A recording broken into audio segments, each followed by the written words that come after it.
Girl, why do I suffer just because another selfish kind of lover did you wrong? Baby, I'm so sorry. He got there before me. It's another story now. I won't let you down. I won't let you drown.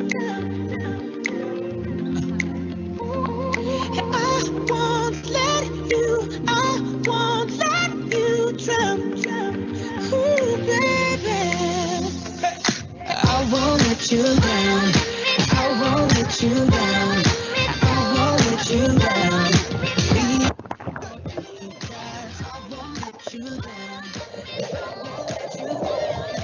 I won't let you down. Boy, that's what they all said. Sounding real good until they all left. You told me what make you the one and only, but show me for change. Don't take me on a night out just to say let's take it back to my house. That's not what I'm looking for right now. Gotta step up your game. Oh, I swear I won't let you down. You never hit the ground. You never had a doubt. Oh, I would love for you to be the one that's meant for me. Come sweep me at my feet. I won't let you down. I won't let you down. I won't let you down. Lean on me, 'cause I won't let you down. I won't let you down. I won't let you down. Down, down, down, down.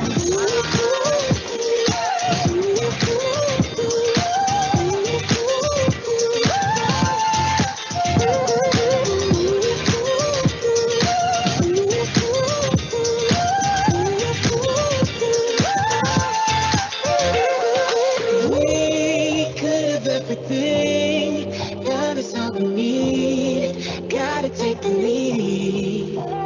If we wanna make it last, forget about the past. Whoa.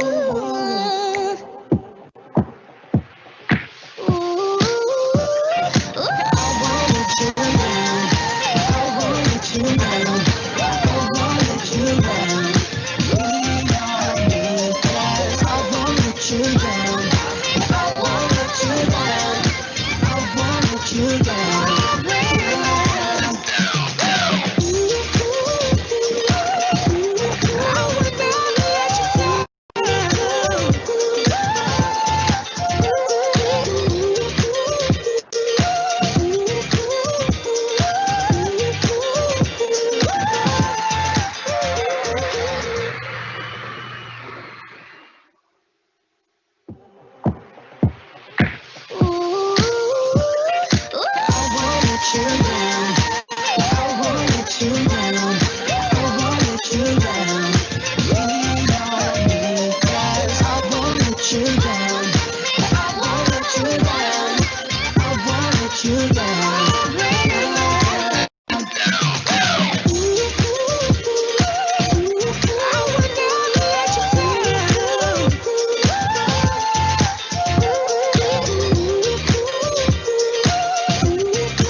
Okay, good afternoon, everyone. Welcome to the second webinar of UIB International Relation Office, Joy and Sorrow Studying Foreign Cultures.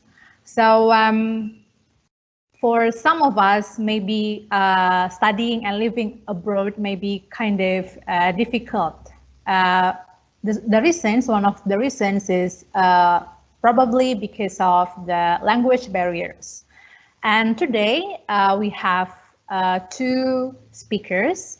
They are from Ukraine, which is Viktoriia, and another is Mu from Thailand. So before we start, I will start to introduce you to the speaker today. First, I will call Vika. Okay. Hello, everyone. It's really nice to be with you here today. As Theodesia said, I'm from Ukraine. My name is Viktoriia, and I was a Darmasiswa student in University International Batam in 2017-2018. And now I'm living in Ukraine, in my hometown, which is called Lutsk. It's very small but comfortable city, and we have nice Asian castle. So if you have chance, please come to see it. Actually, now I'm teacher in a private school for young children. And actually also I'm social activist and project manager in National Scout Organization of Ukraine Plus. So it's really nice to be with you, and I wish we have a nice conversation today. Okay, next we will hear a short introduction from Mu. Okay, Mu?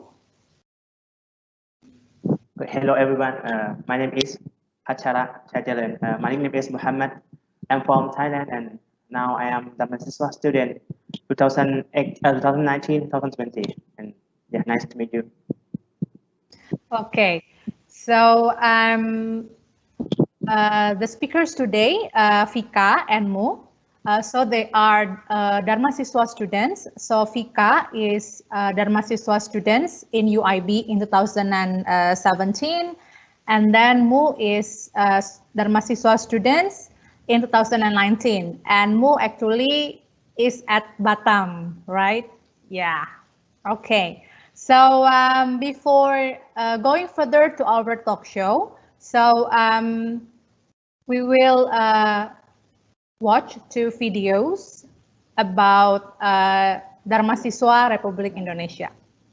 Okay.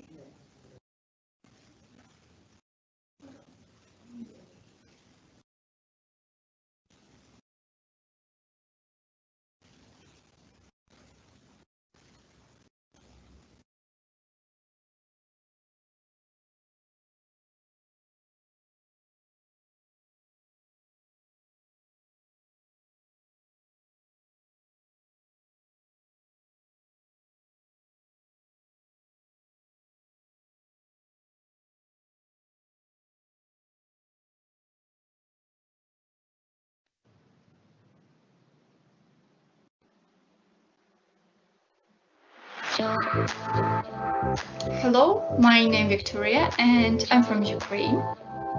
I had been studying Indonesian language and culture in University International Batam for 1 year as a participant of a governmental educational program that is called Darmasiswa.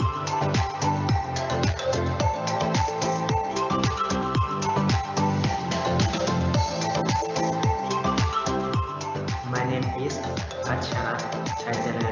My nickname is Muhammad. I'm from Thailand.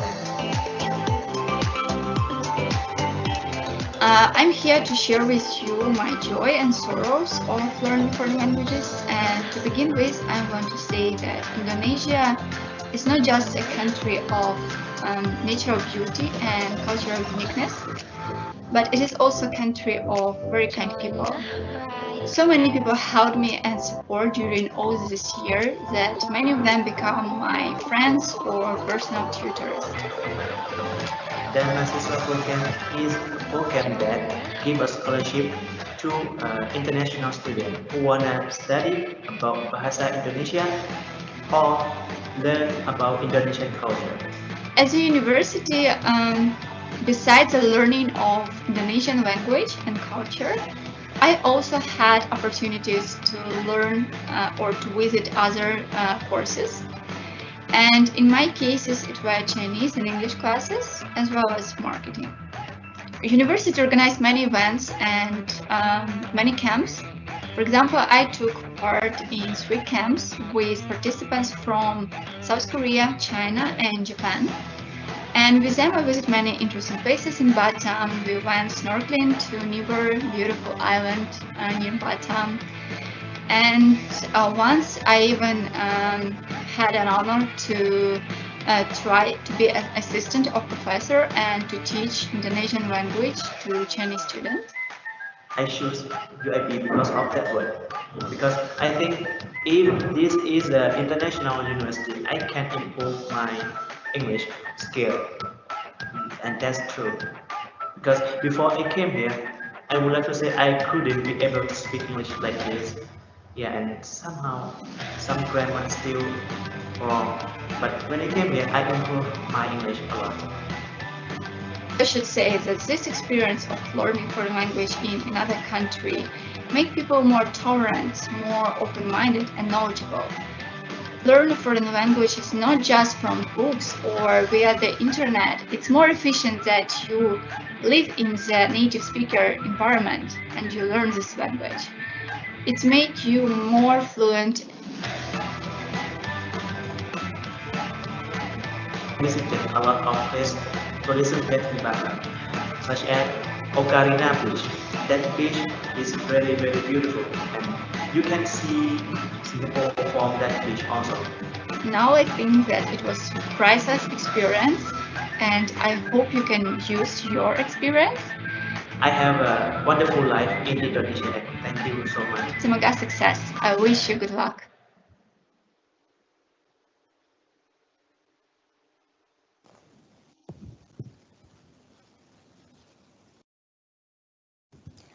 Okay, so that is the video. I think both of you haven't haven't watched the video before, yeah. So it's a surprise for you. Okay, okay. Maybe I would like to explain first about Darmasiswa. So maybe some of the participants do not know what is Darmasiswa. So Darmasiswa Republic Indonesia, so it is a scholarship for foreigners who have diplomatic relationship with Indonesia. So the Ministry of Education and Culture and also Ministry of Foreign Affairs, so they arrange Darmasiswa together. And so it's a scholarship to learn Bahasa Indonesia and also Indonesian culture for 1 year. So they are the awardee of the scholarship. They got full scholarship, yeah. So they also got a monthly allowance every month to study Bahasa Indonesia in Indonesia. Okay. So firstly, actually, I want to know first, why do you want to learn Bahasa Indonesia? And like you go to Indonesia and then you learn Bahasa Indonesia. So what is your motivations to take this Darmasiswa program? Maybe I can start from Vika. I should say that I never learned Bahasa Indonesia before, so it was my first experience when I came actually to Indonesia, to Batam. And I would say that, not many Ukrainians know what Indonesia is a country. Yes, they definitely know where it's located, and it maybe has a lot of islands. And I'm sure that they know about Bali, but it's all. So it's really a known country for many Europeans and Ukrainians specifically. So when I decided to take part in this program, I've decided that it's very it's tropical country. It's so far. It's very interesting to learn the culture because I know before about Ramayana. I tried to read more about culture, about specific customs in different islands, and I figured out that it's very interesting. So for me, it was more motivation to discover some cultural aspects of this beautiful country, to travel for a while, to meet people, to get to know what people, what values people have, what interests they have. So for me, it was more about like culture exchange or something like this. Okay, thank you. And then how about Mo? Okay, for me, I always listen Indonesian song, but I didn't understand the meaning of that song, and because of that, inspired me to try to understand Bahasa Indonesia. And yeah, I interesting Bahasa Indonesia when I was there, like a senior high school, and I tried to find the meaning, but I couldn't understand that. And when I get into the university, I have met my friend from Indonesia. Yeah, they were from Semarang. Yeah, and I get to know them, and yeah, we become friends. but we cannot speak. I mean, we cannot communicate in English because in that time my English is quite very bad like that. And but I wanna conversation. I wanna speak with them. So that's inspired me to learn Bahasa Indonesia. Okay, so basically, I can take that the reason is for Mu is because you are already interested to learn Bahasa Indonesia because you have some friends from Indonesia, and also for Vika because you are interested with Indonesia, because of the cultures and also its uniqueness. Maybe Indonesia is different from European countries, right? Okay. Maybe can you say something in Bahasa Indonesia? Still remember, Vika? Yeah. Okay. Apa kabar? Oke, selamat pagi. Nah, not pagi in Ukraine. Nama saya Viktoriia, saya dari Ukraina. Saya belajar bahasa Indonesia di Universitas Internasional Batam. Saya suka Indonesia. Okay. I don't know what to say. Okay. Sorry. And then Mu? Ya, oke. Selamat siang kepada teman-teman. Hari ini saya senang bertemu dengan kalian dan saya harap kita akan ada what is this? Like a conversation, a good conversation together like that. Okay. Terima kasih. Okay. So Vika, you still remember, some words in Bahasa Indonesia, because I think it's already 2 years ago you learned Bahasa Indonesia, and Mo still fresh because he just graduated from the program this year. Okay. And like Vika said, like European or maybe foreigners only knows about Bali. So Bali is Indonesia for them. So I want to know, for Darmasiswa Indonesia, so the program is not only in Batam, but around Indonesia, the regions around Indonesia. So I want to know your reasons why you choose Batam as a place for you to study Bahasa Indonesia.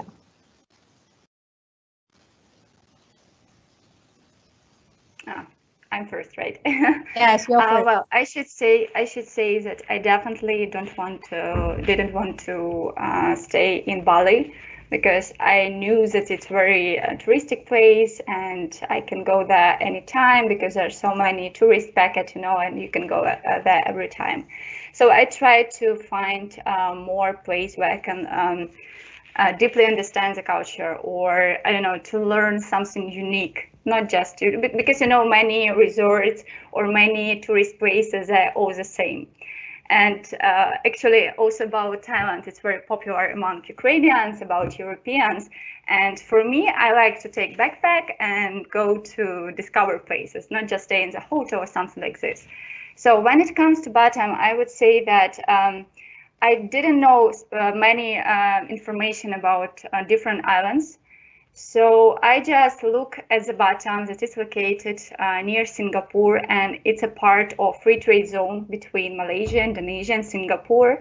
I also read that it's rapidly developing island, even though it's small, and it has nice beaches. So it was just like maybe a bit intuitional question for me to choose Batam. And actually also I have read that it's international university, and this university has Bahasa Indonesia classes. So I would say I don't hesitate for so long and just push the button of Batam. Okay. And for Mu, why do you choose Batam? Okay, for me, because I have been in Batam before. It was in 2018, and I have some Indonesian friends in Batam in UIB. So I chose UIB because I have friends, and I think when I came here, I can try to if I need help, I can ask help for them to help me like that. And also because of UIB is international university, I think I can improve English in the same time I study Bahasa Indonesia. Okay, so actually, although Batam is a small island, right, but Batam has their own advantages. Like we are in the borders, near Singapore, near Malaysia, near Thailand. So, and I think also Batam students can also have more opportunities to go and study abroad because of these advantages. Because, like, if you want to go, you can just go to Singapore, or you can just go to Malaysia, and then you can like more opportunities to go abroad, to go to other countries. Okay, so for me myself, studying abroad like you, living 1 year far from your own countries, far from your home.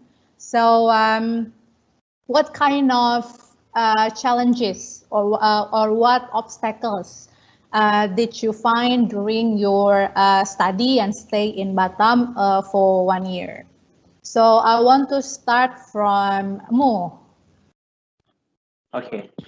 Well, big challenge for me is I couldn't speak Thai language in Indonesia. So yeah, it's quite obstacle. Yeah, it's a big, actually is a problem for me because my English is quite it's very bad. But I have to overcome that by try to learn hard, study hard about the Indonesia and English, because I have just two option to speak, to communicate with the people around here, Indonesia or English.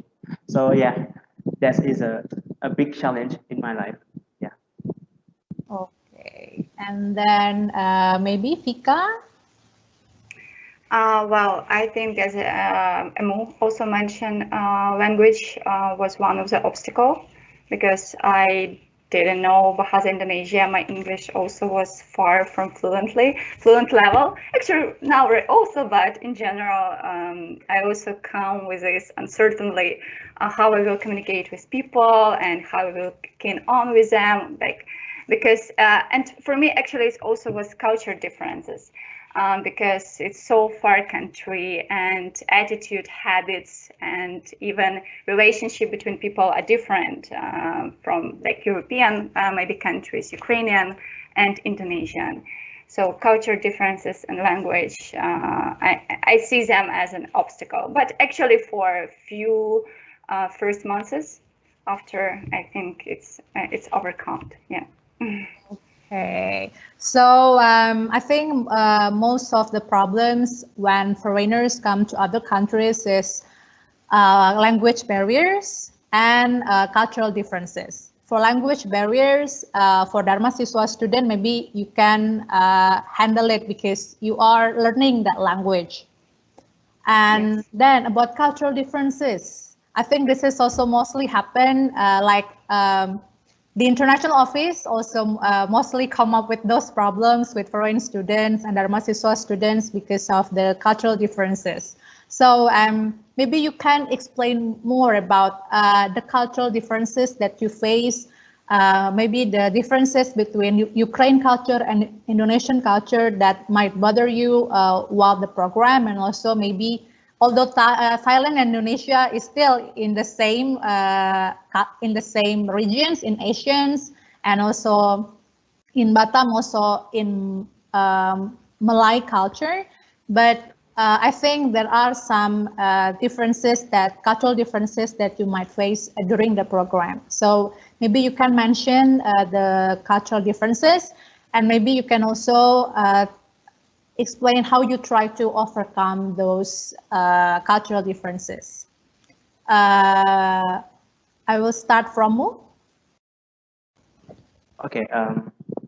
For me, yeah, because Indonesia and Thailand, we are the same region, and I think a bit different between Thai culture and Indonesian culture.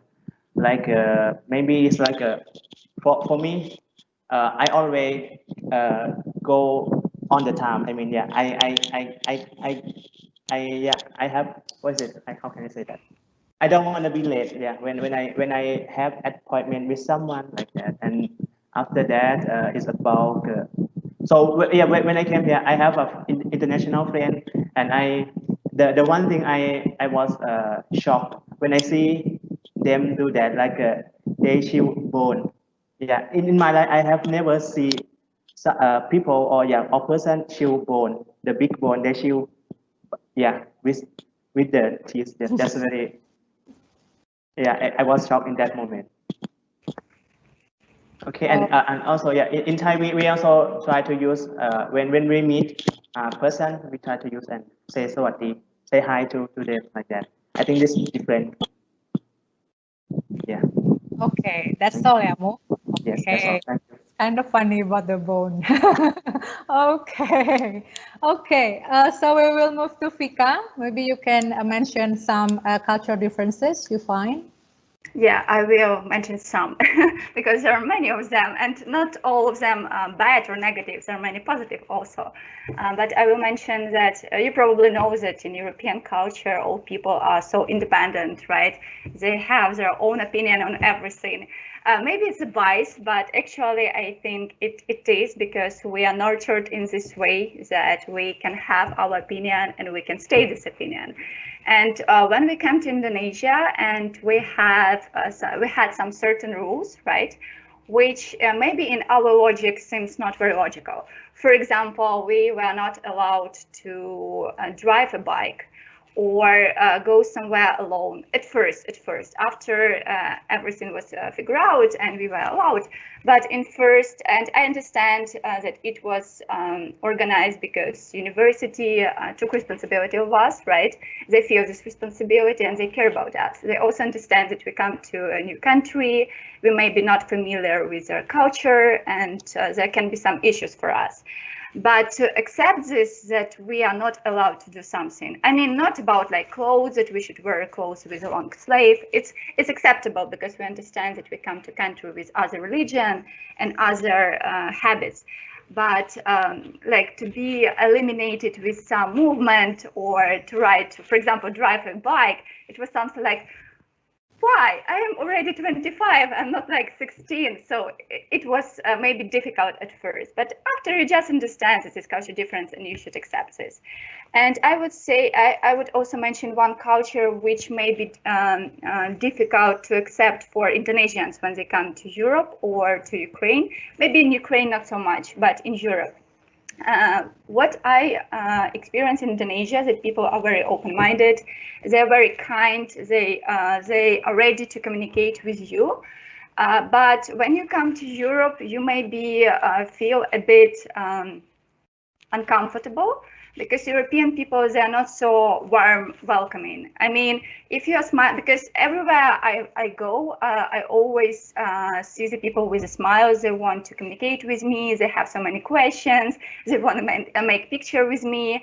So everywhere where I go, I see this positive energy. Sometimes it was too much, but in general, like people, Indonesian people are very kind. It doesn't mean that Europeans are not kind, but you should just remember that when you come, it's more difficult to make this connection between people. It's maybe take more time to get well with European people. So just a suggestion for you, don't take it personal. It's just culture difference, yeah, and you need to take this time. Okay, okay. And then with the problems, yeah, about lateness. And as an Indonesian, I also admit that thing, because some of our foreigners also kind of think, well, we should start it late, like that, especially also in the class. And also another kind of cultural differences, like people are too kind here when meet foreigners, like we call it, I think Fika also no bule, right? Yeah. So they're very excited about that, and then they will ask you to take picture. That one. Okay. So when you join, before you join Darmasiswa, right, and then you take decision to take this program, do you find that, do you feel kind of afraid to go abroad, living far away, and then, yeah, how do you try to like overcome those feelings of afraid or worriness when you have to study and live abroad? Maybe Mo can share first. Okay, yeah. For me, yes, I was afraid too much, because this will be my first time for me to live abroad. And yeah, for 1 year is quite long for me. And but for me, I try to overcome by I try to call to my friend and my parents, and yeah, and try to ask them all, yeah, like they give me what is this, like a power, like they give me a inspiration. Yeah. Try to learn and study hard, and when you finish you can go back and meet yeah family again, like that. So for me, yeah, I live and I try to call to people. I try to communicate, try to use language. Yeah, don't be alone, because if you are alone, you will be afraid. Yeah, and you will get more, like that. Okay, so for more family support, yeah. Yes, Family like support. that. And also I think your friend support here also make you more comfortable living in Batam, right? And also, how about Vika? What makes you sure to go to Indonesia from Ukraine, go to Indonesia? Well, I would say honestly that I was excited, not afraid. There was no minute I was afraid or hesitate or think maybe I shouldn't go. I was really happy when I got this letter that I accepted for this program, because actually it was also my first experience to go for so long in so far a country. And actually I was 25. Maybe at that time I feel that I'm mature enough to go to this country and to explore. So honestly, there was not any hesitation. And definitely I know that I will find some friends, even though I'm not very, how to say, I'm not so, I don't know how to say. Well, I think I can find, I can get well with people, so I wasn't afraid. And I really want to explore Indonesia, to visit some Asian country. So there was no problem. And actually internet, as Mo also mentioned, we always can find support from our friends or our family. And it's so easy, you just need to take your phone and it's all. Yeah. Okay, so I can sum up that family support and our friend support is very important when we are studying or living abroad. And then, yeah, in this very developing situation, right? So we have internet, we can video call with our family or our friends in our country. Okay. Oh yeah, I want to remind for the participants. So I haven't seen any questions from you guys. So if you have any questions to Vika or to Mo, so you can just type it in the question and answer. Okay, and then maybe for Mo is kind of afraid for the first time, right? Coming to Indonesia, although Thailand and Indonesia is not far away, but still, right? And then also Vika, this is your first time also to go to foreign countries. So, and also you find cultural differences, you find problems during your stay and study in Batam. So, do you see the difference between Vika before joining Darmasiswa and Vika after joining Darmasiswa? And also for Mu, the same question. I will start from Vika, maybe. Mm-hmm. Well, there are definitely differences. I think person change over the day. So what we can say if I go abroad for 1 year. So definitely there are differences. And I should say that I read off some biases and stereotypes in general, maybe about Asian, about Muslim country, about Indonesia in general, because as I said, it's not very unknown. It's not very known country. I mean, people don't know what language is used in this country, what religion. So many people are surprised when I said that Indonesia is the biggest Muslim country because of the population of believers. So they're like, Indonesia? Isn't this Bali? So you get rid of all these stereotypes and yeah.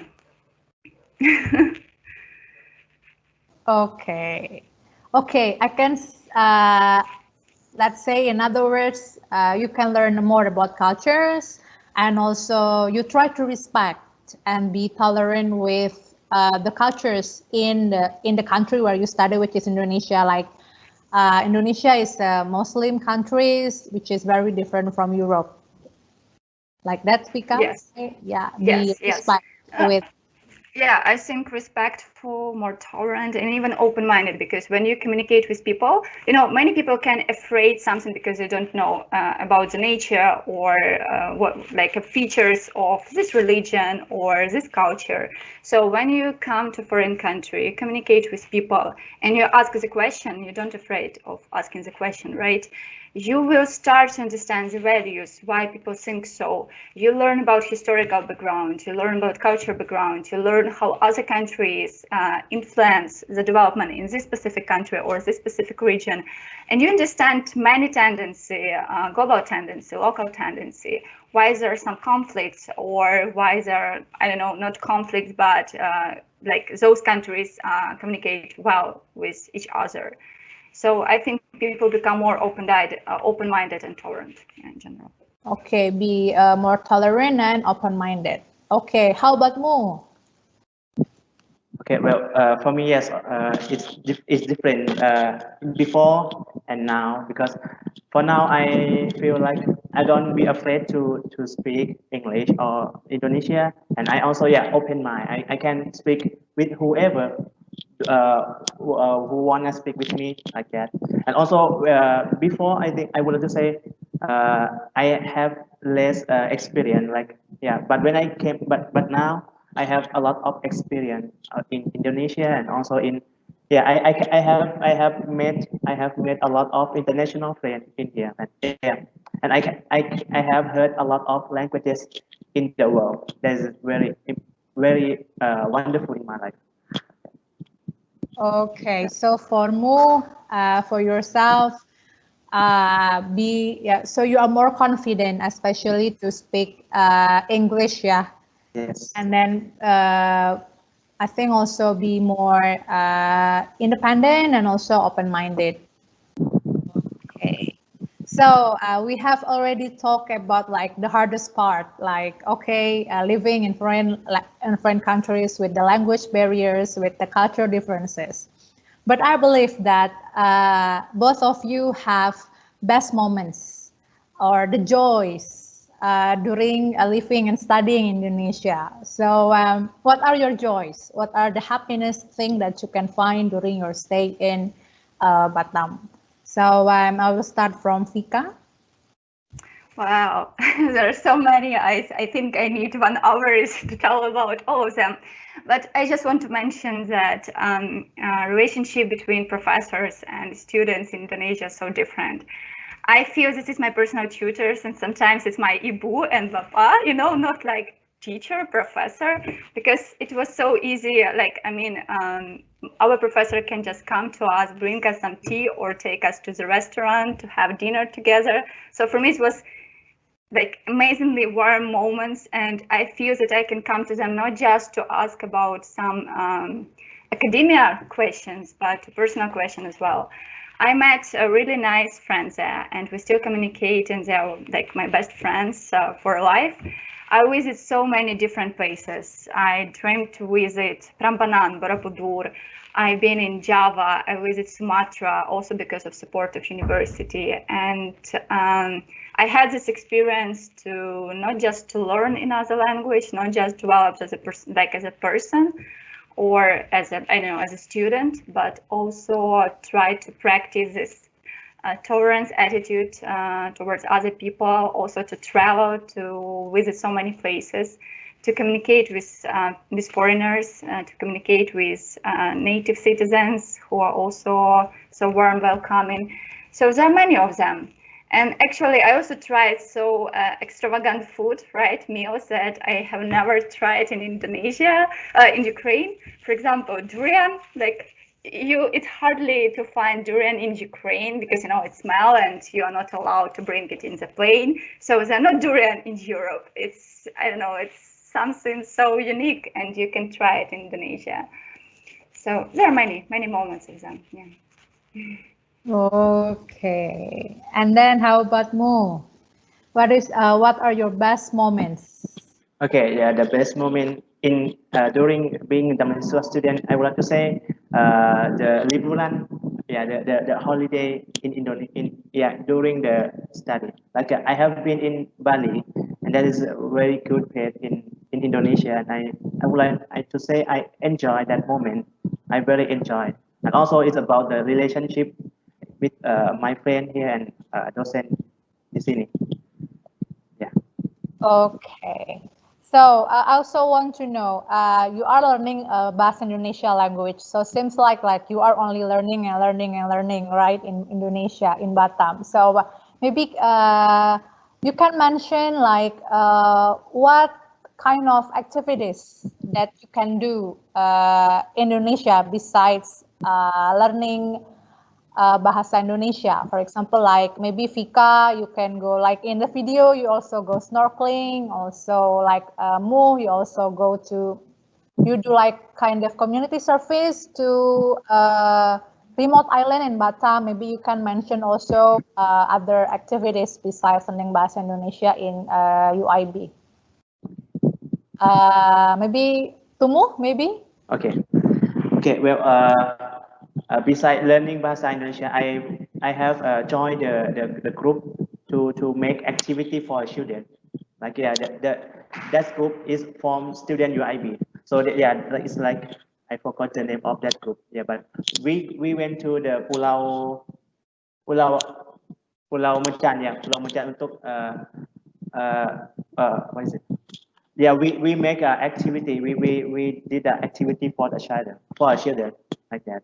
And I cannot use English with them, so I have to speak Bahasa Indonesia, and that is improve my Bahasa Indonesia.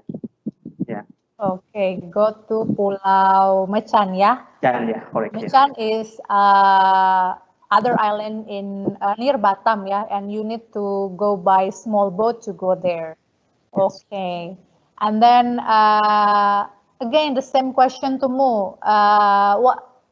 What tourist destinations you like the most in Batam and also outside Batam? So you already went to Bali, right? Yes, correct. Yeah. Which places you like the most? Okay. I would like to say Bali. Yeah, Bali. I like the most is in Pantai Kuta. Yeah, the beach. Kuta beach. That's very beautiful beach in Bali. I have been. But also in Batam, I would like to say Ocarina Beach. Yeah. Okay.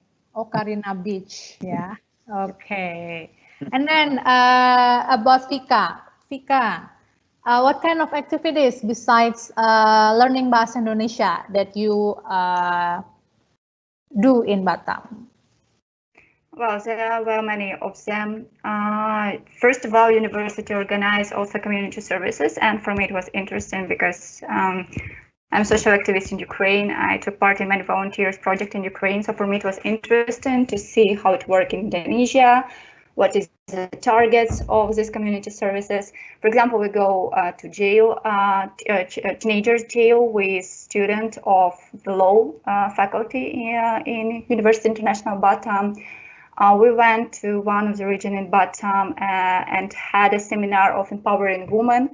We visit orphan house, so it was many of them. And I even planted a mangrove tree. That was very exciting for me. I have never saw it, and it was not just interesting because of the professional interest, but also as like a personal and cultural.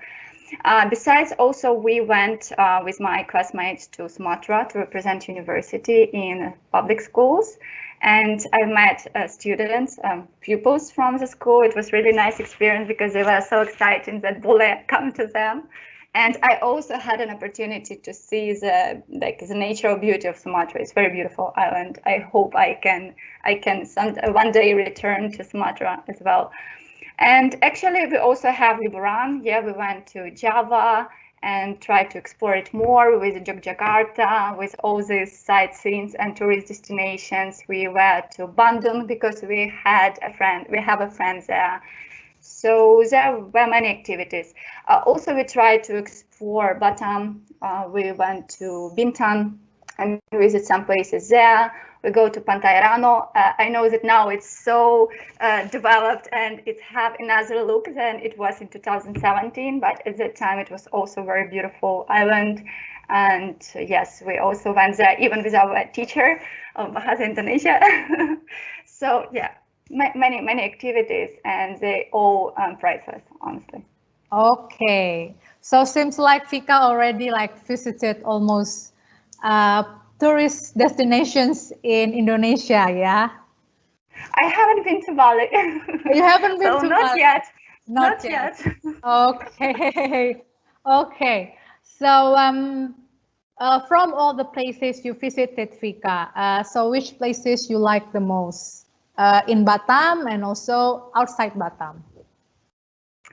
Well, in Batam, I think I also like Ocarina because first of all, it's a nice park.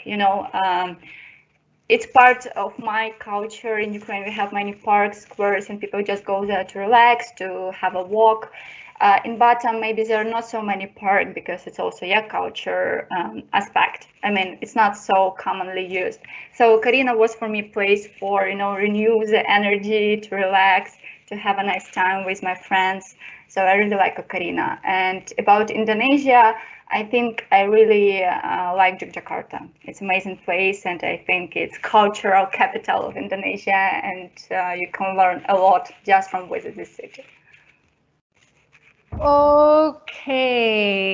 Okay, maybe go to an easy question, yeah, because I also have the participants already asked you questions.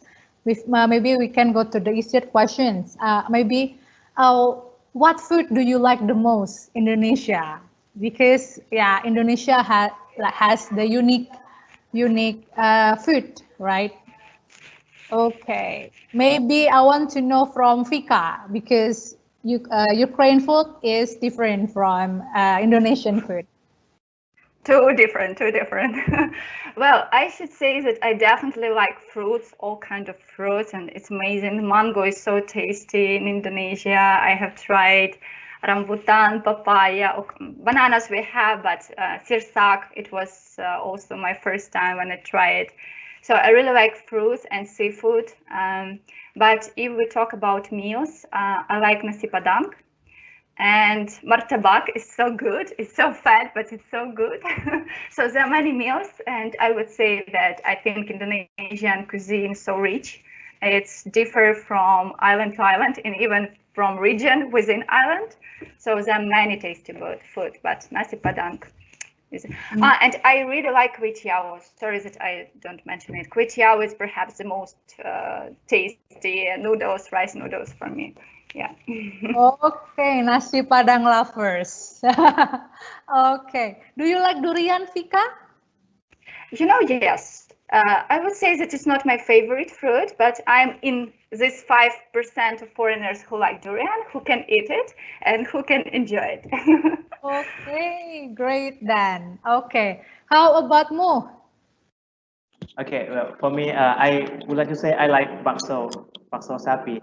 I really like it. It's very delicious for me. And also, I also like sate sapi juga. Oke, suka sate dan bakso ya. Yeah. Okay. And then we have questions here. So what's your advice for us who have a plan to study overseas?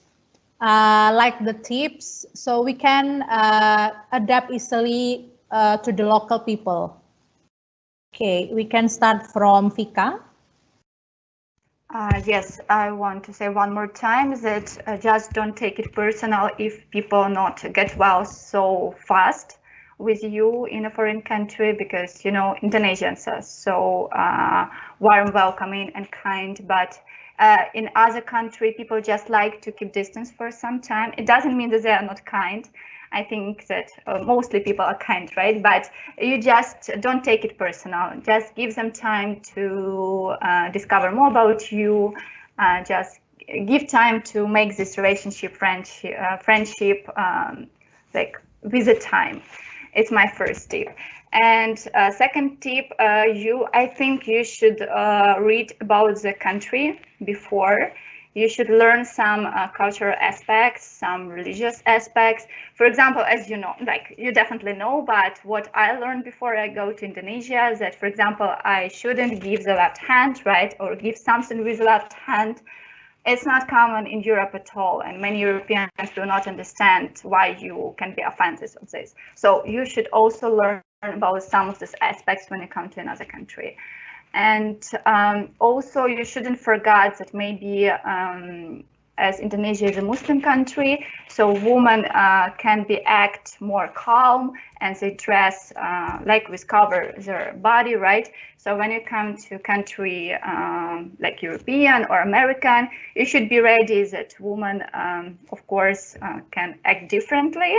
And it's if you are Islam believer, you should just need to remember that it's another country, it's another culture, and try to accept it, because it also can be different. It can be difficult for Europeans. For me, it wasn't, but it can be difficult when you come to a warm country like Indonesia, and you should wear something long because it's hot, you know, and it's high humidity. So our body also feel uncomfortable with this weather. We are sweat, right? Maybe more. So sorry for these details, but it's something what you have to expect. So just don't forget. Just read more about this country. Try to communicate with people, and maybe sometimes just don't be offensive. That they keep distance. Try to keep distance. Yeah. Okay. So the important point is like don't take it personally. Like if they like see us too different because we are from different countries. And also, I think also the important thing from Vika is we need to learn about the cultures of the country that we want to study or we want to visit. So we can try like to manage how to communicate or how to interact with the people there. Okay, and then how about Mu? Okay, yeah. For me, if you wanna go abroad, yeah, you have to, yeah, of course you have to learn, you have to read about those countries you wanna go abroad. And then for me, I have one slogan that's make me feel comfortable when wherever I be, like wherever you are or whatever you are, be a good one. Try to be a good one. Yeah, be a good one. Try to be kind person to another people. Like me, as I am a Thai people, so the first thing when Thai people meet a stranger, we also smile to them. We begin smile to them before them smile to me, like that. So yeah, try to be a good one, and you will be fine in those countries. Okay, a good point also from Mu. So always be a good one. So just be good to others, and you will, yeah, and we believe that the others will also be good to us, right? Wow, great, a great one, Mu. Thank you. And also we have other questions. So the participants ask about how do you communicate with your friends at first? Like maybe when you come to Batam, for example, and then you meet some students here or some local people here, how do you communicate with them? Aren't you feel nervous? And then if you feel the nervous feelings, and then how you handle that nervous feelings, that one. Okay, so we can start from Mu. Okay, yeah, well, I would like to say, yeah, the first time I came and I tried to communicate, I try to start smile to them first. And about the conversation, of course, in the beginning, I couldn't be able to speak English and Bahasa. So I just smile and try to use sign language, try to use body language. Like if I want something, I just point that, I want that. And I speak in Thai. So they will understand you, but not easier, but they will understand finally. Like that, they start smiling and use your body language to let them know what you want, like that. Okay, use body language, yeah, because at the first time you have the language barrier. Okay, body language, and then how about Vika? Well, I agree with Mo. Body language is commonly used everywhere globally, so gestures like some, I don't know, hands movement, and people at least will understand maybe what you want. Yeah, but when it comes to friend, like those people whom I met and with whom I communicate, it was a mix of Indonesian and English language, maybe even sometimes Ukrainian, who knows.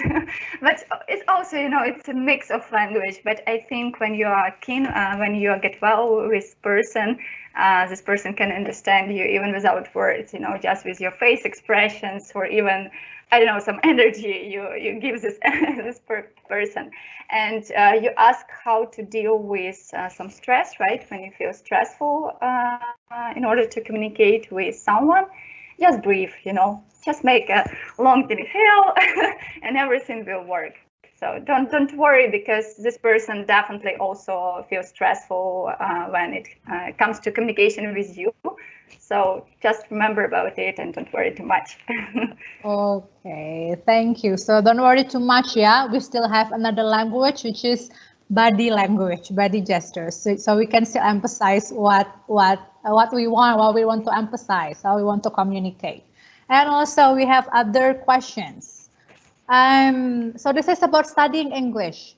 So in your opinions, what are the best ways to study English? I want to start from. Okay, what are the best way to study? Okay, for me, I move myself to the environment, like around me, people speak English like that. And also, I always watch a movie from Netflix. Yeah, I always watch a movie, and yeah, try to change your lifestyle. Try to use English in daily activity like that. Okay, watching movie, and then also, yeah, the important key is to always practice, right? Yeah, that's Okay. correct. And then how about Fika? What are the best ways to study English? The best way, I think, is to be in an environment where you cannot talk with your mother tongue. It means if you want to learn English, go to United States or Great Britain, where everyone talk English.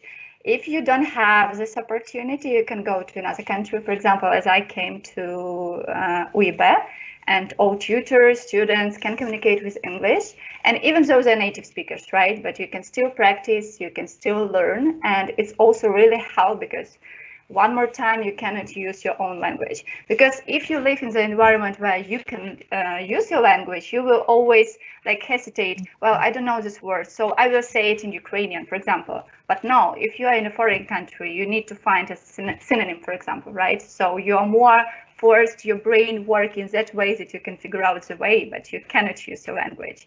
And my tip is just to decide what problems you have with language. For example, if it's communication, so communicate more. There are so many online platforms that you can just join some conversation, even with people whom you don't know. If you have a problem, I don't know, with writing an article, just do exercise, and you just need to be motivated enough and to find the time for practice English. Not just think, well, I need to practice English, my English is not so good, and do nothing. You should do something. But the best option is definitely to be in an environment with those people who talk in English. Yeah. Okay, so I think it's also similar to move that Yes. practice is the best way to study English, right? Because English is a language, and language is used to communicate. So you need to communicate with that language.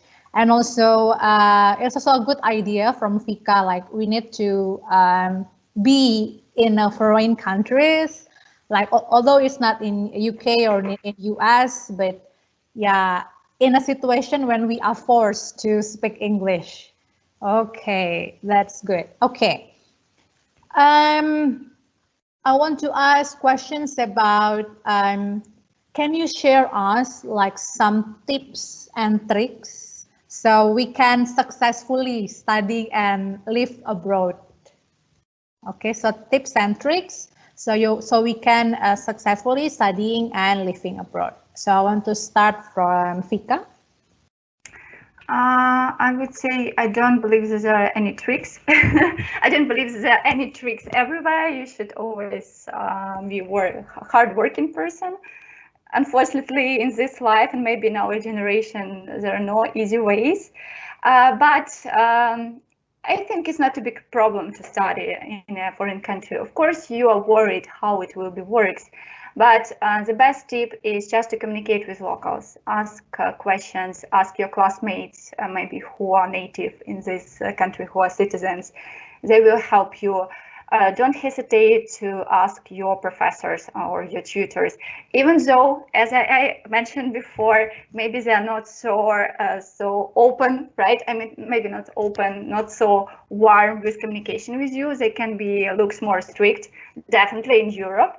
But in general, don't afraid ask of them, because they understand that you're foreign language, that you're a foreign student, and moreover, I think they had this experience as well and they remember of it. Just remember that some people also experience this learning abroad or studying abroad.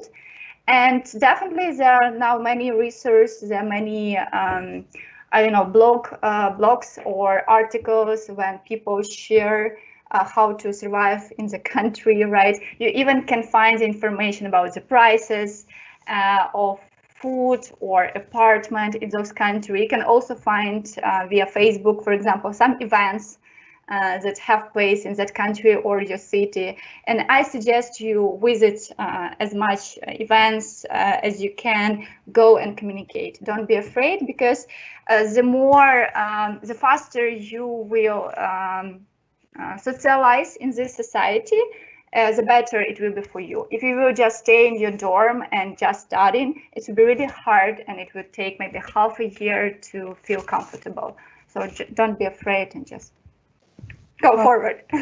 Okay, don't be afraid, just open the door, open any opportunities that you can have, right? Okay, and then how about Mo? Can you share the tips and tricks? Okay, yeah, for me, one thing I always do, try to make friends around, yeah, like try to make friends around you. Like for me, I live in dorm, I try to get to know the nasi padang, what is it, the seller nasi padang, and also the beside of my dorm, and try to know them and try to communicate, try to enjoy your life.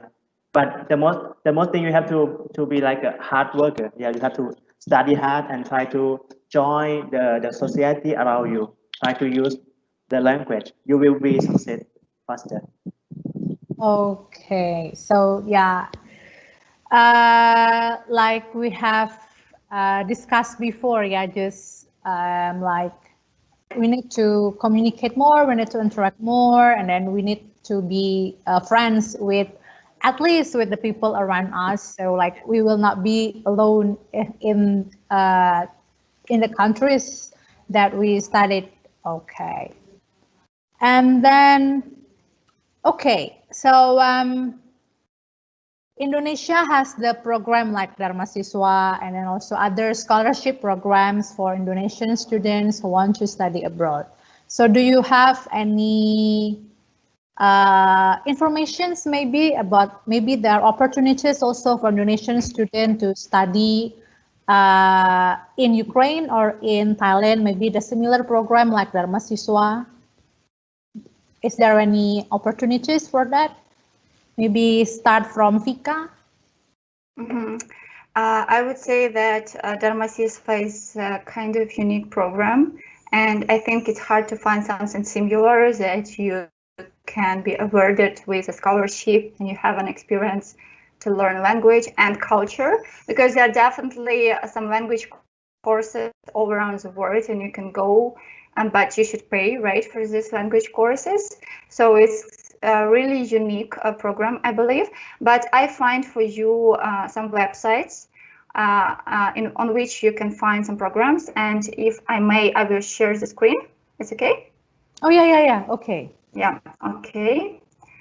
And yes, I will show you just, do you see it, right, the website? Yes. Yes, okay. It's official website of the European Union, and here you can find many information about, you see here, for bursaries, And also Erasmus Mundus joint master degrees. And I also click on this website.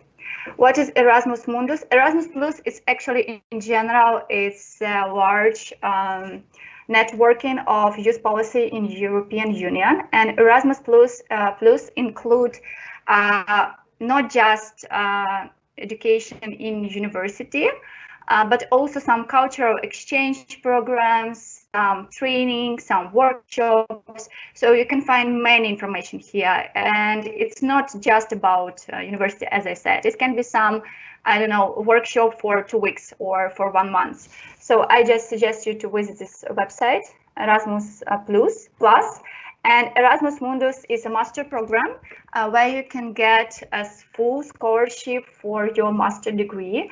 And what is great about this program that you will stay each semester in a university. For example, you have master for 3 semesters, and 1 semester you can spend in Germany, 1 semester in, for example, Great Britain, and 1 semester, let's say, in Denmark. So it means that for just one of your master program, you can live and study in different countries. And actually, I would say that also programs for master programs here are really unique. They don't have some specialties like marketing or law. They, for example, have global development management or urban development. So it's really a unique program, and I suggest you to have a look on it because it's really worth it to be part, and it's very honorable. So if you will say that I'm alumni of Erasmus Mundus program in Europe, it costs a lot. Also here you can find, actually, if you will type in your Google search scholarship in Europe, you will find many websites, right? So if you just want to find, I'm sure that you will find, but this one I suggest for you, it's called Scholarships Ads. And you see, as I typed here, scholarship for Asian students. So you can really find which country you are interested in, and to learn about fees or scholarships they can suggest, the deadline, and what requirements each program has.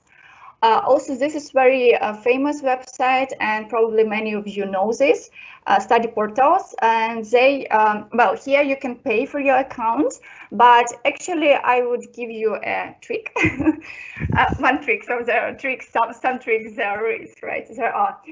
So you can just find, for example, if you choose a country, let's say United States, right, and you will click master. It will find for you many programs. You can also type which one you are interested in. And actually in this website, you will open the name of the university and the name of specialty. For more information, you should pay, but I suggest you just copy the name of the university and specialty and go forward to the website of the university, and you will find the information you need for free. So also requirements, some fee, and possible scholarship you can apply. So, but this website is very good because, as I understand, universities pay for this website, web portal in order to be in the list. So it's very, I think it's very useful. And also you might know, I know that Indonesian student taking TOEFL more than IELTS. So you probably know that TOEFL website also has a list of universities, and you can find some information there. Here's also one website. This is ISEC. Well, no, it's not about education. And here I found, for example, in university in my hometown, like we also have a few scholarships, but I just want to show you that actually the prices is less than in European countries. You can see here, for example, for language courses, it's $1,000 US. And there are some scholarships, so if you're interested, you can also try to find it. But in general, there are no, there are many scholarships in Europe, but there are no program like Darmasiswa. I mean, I think it's hard to find something that you can come to get the scholarship and just to learn culture and to live in some country. But this program here, ISEC is international NGO for students, and they actually propose many scholarship or some internship in some companies, so you can come for example 1 month or 3 months and stay here and to get some also allowance. So I suggest you to look something similar to Darmasiswa in this website. Okay, wow, what a very useful knowledge, yeah, Vika. Okay. Okay, how about Mu? Is there Okay. any possibility for Indonesian students to study in Thailand? Okay, as I know, yeah, but the program as a Darmasiswa program, I think no, there's no. But for university, for the student who wanna study bachelor or master degree in Thailand, yeah, they also have scholarship for the Southeast Asian people who wanna study master degree. Like in the best university in Thailand, like Chulalongkorn University, then you can search in that website. So yeah, it's like my friend. He studies in Chulalongkorn University. He also got scholarship to continue master degree in that university. Yeah. Okay, and so basically in Thailand, Indonesian students can apply for a bachelor and master degree in Yes. Thailand. But for the similar program like Darmasiswa providing full scholarship and you learn language for 1 year, sometimes it's also difficult. So Darmasiswa is a great opportunity, right? I think for the foreigners to study Indonesian language with the full scholarship. Okay, so if in the condition that Indonesian students would like to study in European countries or in Thailand, so maybe can you mention what kind of different situations or what kind of problems that for Indonesian students we might face when we are studying in the European countries or in Thailand countries? As like you already in Indonesia for 1 year, maybe you can know maybe what kind of cultural differences that for Indonesian people that we might face during the study in European countries and in Thailand. So I want to start from Mu. Okay. Well, I would like to say, yeah, you may face the different culture like in Thai the what is it the most of Thai people are Buddhism. So yeah, they will worship. You can find where you can meet many Buddhism, and yeah, you can meet many temple, and they will worship many. And also if you are Muslim, it's quite difficult to live in Thailand. I mean, you have to find the specific halal food in Thailand because there is not too much specific halal food in Thailand. Okay, so mostly in Thailand is Buddhism, and also for halal food for Muslim it's quite difficult. But there are places, right, Yeah, there to are. sell the halal food. Yeah, but normally in my life, my mom always cooking for me. Yeah, kami cooking Okay. sendiri ya, gitu. Okay, so better if, for example, some Muslim students want to go to study in Thailand, so maybe better to cook by themselves, yeah. Yes, correct. Okay, because it's also it's still in Asian, but it's still quite hard to find the halal food. Okay, and then for Fika, I think there are many differences. So maybe you can try to mention maybe what kind of preparation we need to prepare if we want to study in European countries. Mm-hmm. Well, first of all, language, right? So English is fine. I mean, it's commonly used in Europe. In some countries, maybe less. I know that in Italy, as my classmate told me, and some smaller villages or cities, people are not good with English. But in general, in European countries, you will always find people who talk English and who can help you. Definitely you need, as I mentioned before, read about some cultural aspects or national aspects, and even like public holidays, everything can be closed, and you didn't know about this. And for example, you need to go for immigration office, so you need to know all these differences. Also, as Mo said, Thailand, in Thailand there are many Buddhists. In Ukraine, it's mostly Christians. So there are also no specific place for halal food. But honestly, I have one friend here. He's from Pakistan. He is also an international student in my hometown, and he's Muslim. So when we went together, for example, in some cafe, we always help him to choose some meals, and he also can ask as a waiter, right? Does this food from pork, or don't afraid to ask, even though if you are, for example, a Muslim and you come to country which is not a Muslim country, don't afraid. You just need to ask people. People will understand, and of course do whatever they can in order to help you. And well, there are many differences, but I would say that nowadays, in the era of globalization, many countries already accept so many foreigners. They are open for foreigners. They know how to deal with them, how to help them. In any university, you will find an international office for foreign students, and they are always open to help you and to support you. There are also buddy programs if we talk about universities, and I also had a buddy in University of Batam. So there are differences. You just need to be ready and not afraid to ask, I think. Okay, another point from Vika is, yeah, sometimes Indonesian for Muslims. So yeah, the first thing is, yeah, we need to be ready and do not be afraid to ask someone. Okay, and people outside in this globalization era, yeah, they will understand about the differences that we might face. Okay, and then we also got questions.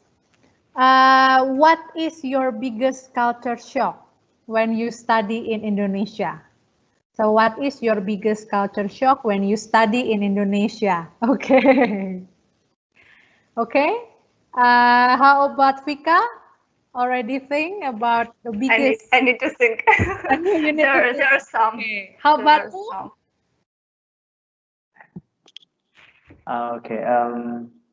If I wanted to say like for me, yeah, I don't know in another country, but for me, I have seen the Indonesian when they drive the motorcycle.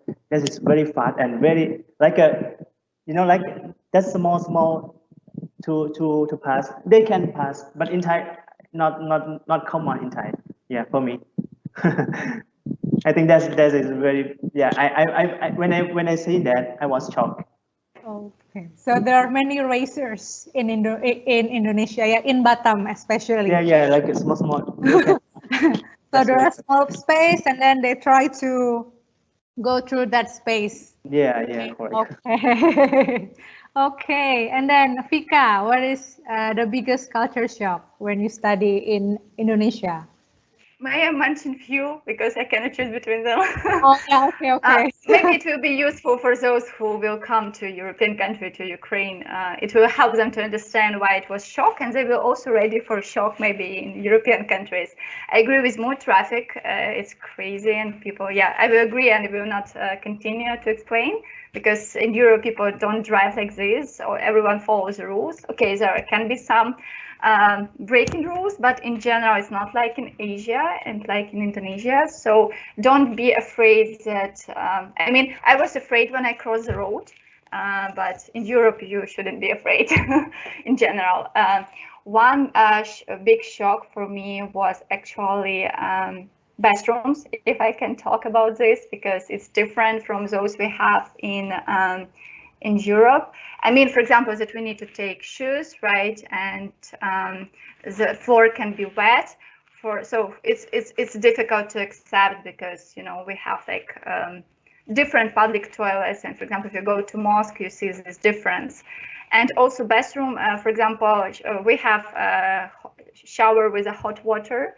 Indonesia, it's not common, and actually I agree with this because it's hot country and I don't remember that I need to use this hot water. But it's also sometimes hard because, you know, if you live 25 years and you always had a hot shower, for you to start having like a cold shower, what is good for your health. But it also was like, wow, it's interesting, it's shocked. What else? And actually, I would say I think it's a negative trend in Indonesia. There are many waste in the river, in the streets, and I hope Indonesia will deal with it in some way. How? Because it's also like, it's first of all bad for environment, it's also bad for people health. There are many garbage, and actually I understand why it's happened, but in general, it's also culture shock because in Europe you will see, in Ukraine also you will see a ban everywhere, right? And there are no garbage on the streets. But it's just something, not just what bother you, but when you're like, don't understand why people do it. For example, they have their house and they can throw the garbage near their house. Doesn't this bother them? So maybe it also was a culture shock. Yeah, because shock, it's more negative, right? And positive, I think. Yeah. Okay, so from Vika, maybe about the cold water and hot water, because Indonesia, mostly we use cold water, and then also about the garbage. Okay, so I think this is my last question, but not question, but I want you to encourage the participants here, which they are mostly students. So I want you to like give the motivation, encourage them to be brave, to study and live abroad. Okay, I want to start from Mu.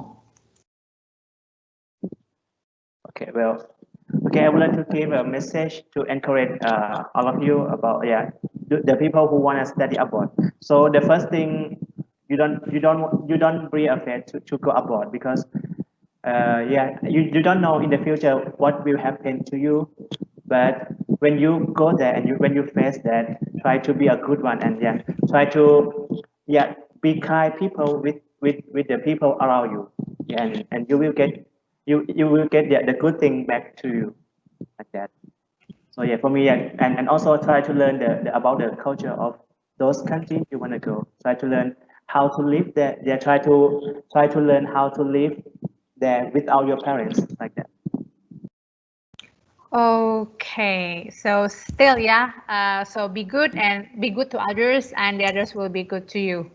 So don't be afraid, and you can also learn about the cultures as well. Yes. Okay, and then Vika. I would honestly say that it was the best experience in my life. So if you had chance, don't be afraid and just go. Because believe me, you meet so many nice people. You will create so many nice, memorable moments that you will remember it like all your life. It's first of all, so don't be afraid, because it's really, I think students' years is the best years in our lives. And if you have a chance to go to another country, it's more interested in it's more fascinating. And don't forget that it's good for your CV as well, because nowadays, actually, this to be a global citizen, or to accept this difference, to know how to deal with society, which is multicultural, is very valuable for employers. So if you will type in your CV that you had been studying in a foreign university, that you, for example, took part in community services, that you was part of some volunteer project, I encourage you also, besides studying, took part in such experience. It will be really valuable. And you can also just imagine that you have one student who just say, for example, he's from Ukraine, he graduated from Ukrainian university, and it's all. And on the other hand, the same, another student, for example, studied in Indonesia. He got some master degree or something something like this in a foreign universities, and those both students have the same experience, right? But in different countries. So who will be more valuable for employers? You can just think about it. Definitely those person who go abroad, because those person definitely more independent, more open-minded, and already have some skills. Because after university, it's really hard to find a job, right? Because all workers want to have workers with already some qualification or some experience. In this case, your internship or your studying abroad can be this advantage for you. So I think there are much more advantages, and they outweigh all drawbacks you can have in a foreign country. So just go. Don't stay in Indonesia. Just in Indonesia. You can return. Okay, so if you want to go, just go, yeah, because yeah, it will build our CV, because like in this era, our CV is very important, especially if we have the experience to like live, study abroad or working abroad, have an internship in foreign countries. Okay, so I think we have come to the end of this webinar. Thank you so much for the insights today. So I'm very grateful to have this conversations with you too. Okay, so maybe you can say bye-bye together to the participants. Okay. Say bye-bye. Well, all the best, guys, for you. Yeah. Sampai jumpa. Sampai jumpa. Terima kasih. It was a pleasure. Oh yeah, for the participants, so maybe you need to fill in the attendance list. Yeah, we will. Okay, the link of the attendance list will be in the question and answer session.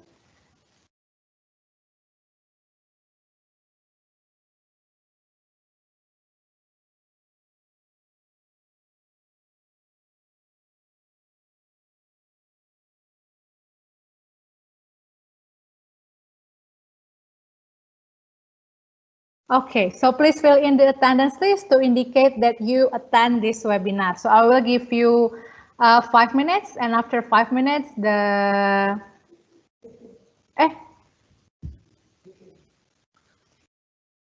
will give you. I will give you 15 minutes. Sorry, I will give you 15 minutes to fill in the attendance list to indicate that you are attending this webinar.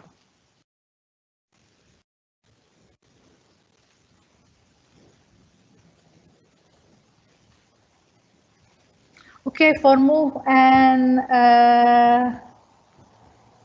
Vika, so you may leave this webinar. So thank you so much for today, for your time.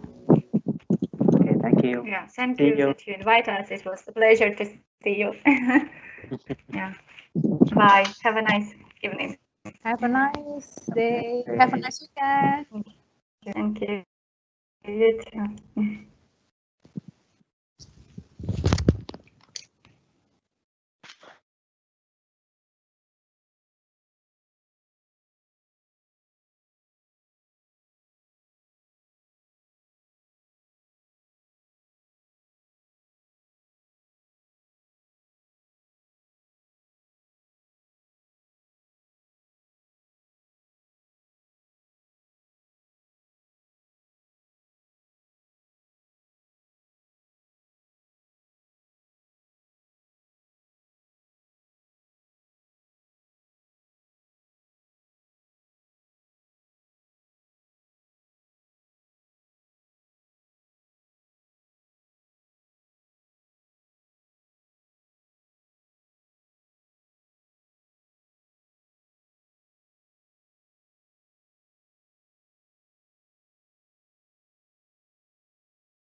Don't forget to join our 5 menit lagi kan ya?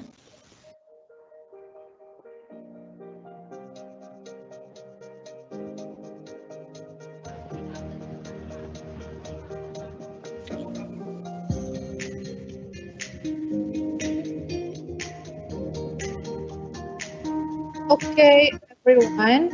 So you still have around 5 minutes to fill the attendance. So make sure that you have submitted the work. You, I also want to remind you that where to class 2 program or the description. Please make sure that you don't miss our third webinar. Thank you.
Okay, everyone. So we have closed the form to fill the attendance list. So thank you for your participation today. See you next week in our third webinar. Bye bye.